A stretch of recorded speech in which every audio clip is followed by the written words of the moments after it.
పన్నీర్ చేద్దాం లడ్డు మనం ఈరోజు. కొని ఆయిల్ వేసుకోవాలి. ఇందులో పన్నీర్ ఫ్రై చేసుకుందాం. వేసుకోవాలి. పన్నీర్ కర్రీ చేస్తున్నాం. ఆనియన్స్ దొడ్డు కట్ చేసుకోవాలండి. ఇప్పుడు ఇందులోనే ఆనియన్స్ ఫ్రై చేసుకోవాలండి. టమాటా వేసుకోవాలి.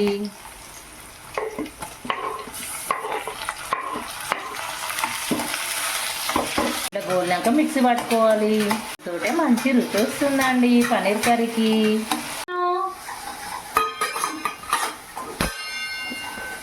మిక్సీ పట్టుకుందాం మనం. ఇప్పుడు కొంచెం ఆయిల్ వేసుకోవాలి. కొంచెం దాల్చిన చెక్క, 2 లవంగాలు, కొంచెం సాజీరా, ఇలాచీలు ఒకటి. ఇప్పుడు మిక్సీలో పట్టుకున్న పేస్ట్ ఇందులో వేసుకుందాం. కొంచెం పసుపు వేసుకోవాలి. 1 స్పూన్ కారం, ఉప్పు, ధనియాల పొడి.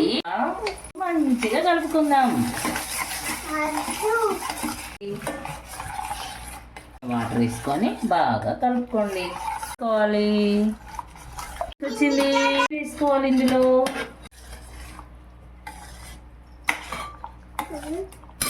దీన్ని ఇలా వేగనివ్వాలి.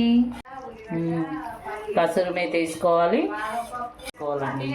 అలాడే paneer curry ready.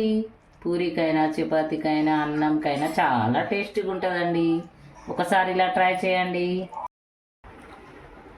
Super taste అయిందండి. బాగుంది.